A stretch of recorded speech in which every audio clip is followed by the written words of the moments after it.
ऐसा है कि ये अभी कंट्रोवर्शियल इशू नहीं है। क्यों नहीं है कि जो वहां से हिंदू हजरात माइग्रेट होकर के आए और उनको नागरिकता अभी तक नहीं मिली है, उसके लिए ये कानून आया है। भारतीय मुसलमानों के लिए नहीं है, और मैं खुद उसके लिए बोलूंगा अगर कोई बात होगी तो। दीवान साहब ने यही अपील करी है कि किसी भी स्वार्थी तत्व के बहकावे में ना आए। इस कानून में ऐसा प्रावधान ही नहीं है कि किसी भारतीय की नागरिकता छीनी जाए। यदि किसी की भारतीयता की नागरिकता छीनी जाती है मुसलमान की, तो सबसे पहले आवाज हम तमाम लोग दीवान साहब की क़यादत में बुलंद करेंगे। ऐसा है कि ये अभी कंट्रोवर्शियल इशू नहीं है। क्यों नहीं है कि जो वहां से हिंदू हजरात माइग्रेट होकर के आए और उनको नागरिकता अभी तक नहीं मिली है, उसके लिए ये कानून आया है। भारतीय मुसलमानों के लिए नहीं है, और मैं खुद उसके लिए बोलूंगा अगर कोई बात होगी तो सेंट्रल गवर्नमेंट को इसके बारे में साफ करनी चाहिए कि ये उन लोगों के लिए है। इसमें हमारे देश के गृह मंत्री ने आधिकारिक बयान दे दिया है। दीवान साहब ने यही अपील करी है कि किसी भी स्वार्थी तत्व के बहकावे में ना आए। इस कानून में ऐसा प्रावधान ही नहीं है कि किसी भारतीय की नागरिकता छीनी जाए।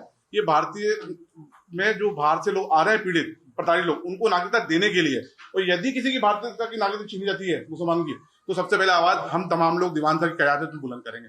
लेकिन जब हमारी सरकार आधिकारिक तौर पे पार्लियामेंट में स्टेटमेंट दे रही है, तो हमें सही रखना और मुल्क की तरक्की में सरकार का योगदान देना चाहिए। अपना कंट्रीब्यूशन करना के इस मुल्क की सलामती के लिए, इस मुल्क की तरक्की के लिए काम करना चाहिए। दीवान साहब अपनी ये आपने कहा वन बाय वन। हाँ, मैं एक ही हूँ। आपने कहा है कि देश के हालात अभी खराब है, इसलिए ये काउंसिल है जो तमाम तरह की मीटिंग रखी जा रही है। किस तरह की हालत खराब है? दीवान साहब ने कहा है ना, देश के भी हालात जो है सही नहीं है। आपने कम सुना? नहीं, दीवान साहब ने नहीं कहा। मैं आपको स्पीच दे दूं। दीवान साहब ने कहा है मुल्क में जो हर तरफ से अलग अलग तरह के बयान आ रहे हैं, अलग अलग धर्म के, कोई क्लेम कर रहा है, कोई क्लेम कर रहा है। देखिए, अदालतों के फैसले आते हैं ना, तो एक पक्ष जीतता है, एक पक्ष हारता है। लेकिन हारने वाला पक्ष उस अदालत के फैसले से असहमत भी रहता है, उसके दिल में कटुता भी रहती है, खिलाफ भी रहती है। हमारा मानना ये है कि अदालत के बाहर यदि कोई निर्णय होता है तो एक दूसरे का सम्मान भी बढ़ेगा, विश्वास भी बढ़ेगा, और इस मुल्क को मजबूती मिलेगी। तो इसलिए हम तमाम धार्मिक संस्थाओं से, हिंदू मुस्लिम संस्थाओं से अपील करते हैं, हम उनको प्लेटफॉर्म प्रोवाइड कराएंगे। आप आए, बैठें, इन तमाम मसलों का सम्मानजनक हल निकालें। ये दीवान साहब आपका इतना क्लियर कर दो, आप म्यांमार मसले पर जो भी फैसला हुआ वो कोर्ट में हुआ। अब आप इसमें किस तरीके से नेगोशिएट करना चाह रहे हैं? नहीं, देखिए, जो कोर्ट में मैटर है उस मामले में हमारी कोई टिप्पणी नहीं। कोर्ट में जो बात कर रहे हैं वो डिसाइड कर रहे हैं। हम चाहते हैं कि कोर्ट के बाहर अगर पॉसिबल हो तो उसका ग्राउंड बनेगा, उसके बगैर पूरी डिस्कशन होगा तमाम संस्थाओं से। फिर एक कॉमन प्लेटफॉर्म पे हम बैठे कि हम किस हद तक कॉम्प्रोमाइज कर सकते हैं दोनों पक्ष, और एक सम्मानजनक हकीकत की दुनिया में रहते जाना चाहिए। आज हिंदुस्तान की हुकूमत देखिए, मुस्लिम कंट्री में हमारे कितने अच्छे रिलेशन है। करेंगे कैसे? क्या आप वहां जाएंगे उनको मनाने? हम तमाम संस्थाओं से बात करेंगे, ग्राउंड तैयार करेंगे।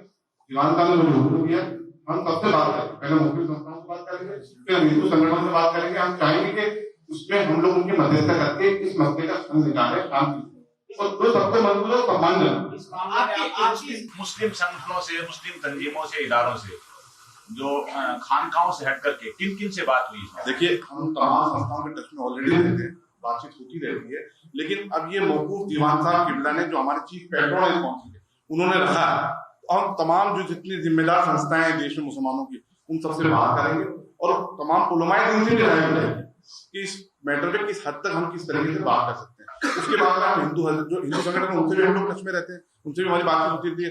तो हम एक पहले ग्राउंड तैयार करेंगे, उसके बाद में इसकी शुरुआत करेंगे, क्योंकि इसकी शुरुआत तो हो, हर संस्था की गलती कि आपको समाज की बुराई कौन बोल, हम जिम्मेदारी ले रहे हैं।